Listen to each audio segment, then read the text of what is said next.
This game wrap is brought to you by San Antonio Masonry and Steel, located on FM 1560 in West San Antonio and in Converse, and by... Hi everyone, Mr. Bowtie here. Thank you so much for checking out my content and my channel. Now make sure you bang home that red subscribe button on YouTube so that way you can stay up to date on the latest content from around the area that you won't find anywhere else. And follow me on Twitter at Mr. Bowtie 1982. Thank you so much and enjoy the show.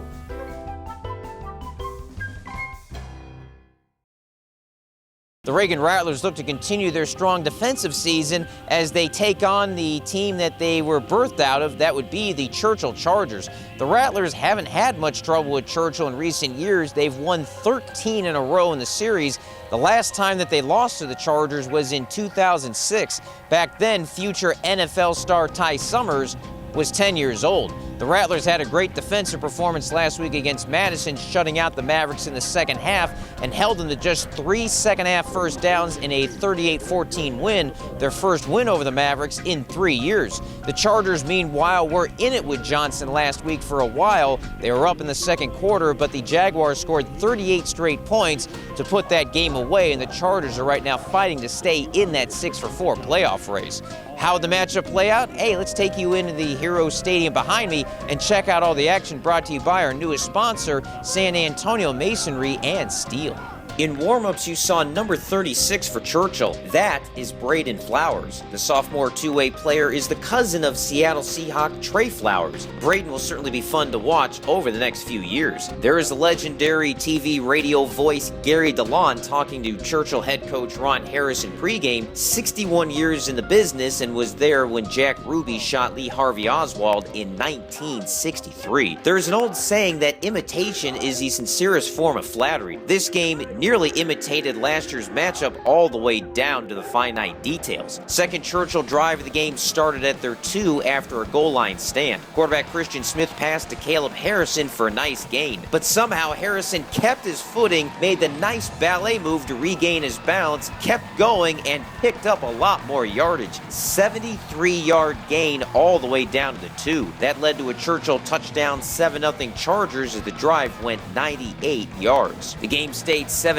for quite a long time as neither offense could sustain a drive. Late in the second quarter, the Rattler offense started pounding the leather object with a heavy dose of Carson Green and Javier Cosla. Not only does Lyndon Hamilton employ a 2-quarterback system, but he also employs a nice 2 running back system. Each took turns bouncing off Charger defenders. Direct snap to Green, ran left and into the scoring zone with under a minute to go in the opening half. Game tied at 7 going into recess. That drive was officially 95 yards long. It didn't stay tied for long coming out of intermission. Opening kickoff, Churchill squibbed it, not wanting to kick to Carson Green, which was a good idea on paper. Giuseppe Sessi tipped the ball around, and watch what happened.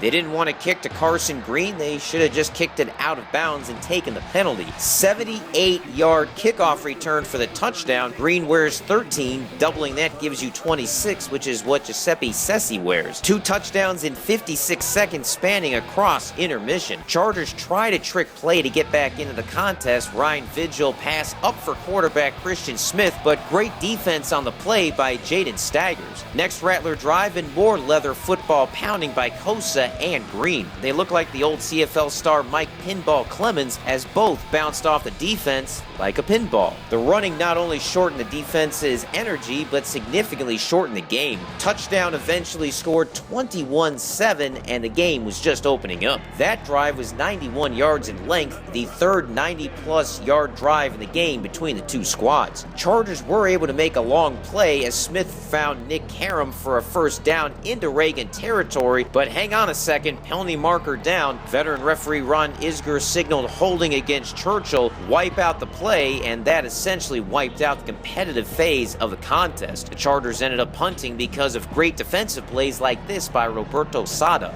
We're an aggressive defense. We like playing hard. We don't like giving up those big plays. You know, we did that, and that just motivated us to not let that happen again.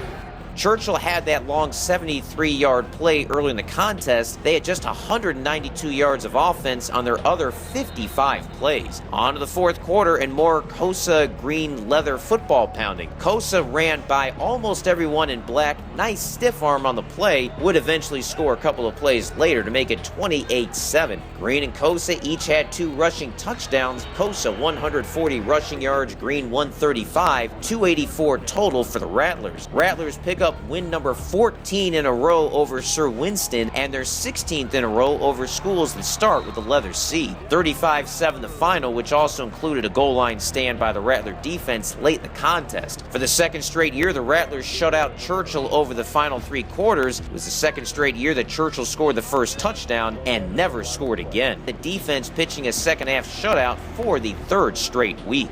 If we feel like we didn't play our best football game and we still won by 28 points, that only shows how much potential we have left, and we're excited to become the football team that we're going to be able to become. Rattlers move to 4-0 in district, half a game behind Johnson. The teams will not face each other until Black Friday. Rattlers, though, will face MacArthur next week. Reporting from Hero Stadium, I am Greg Sherman.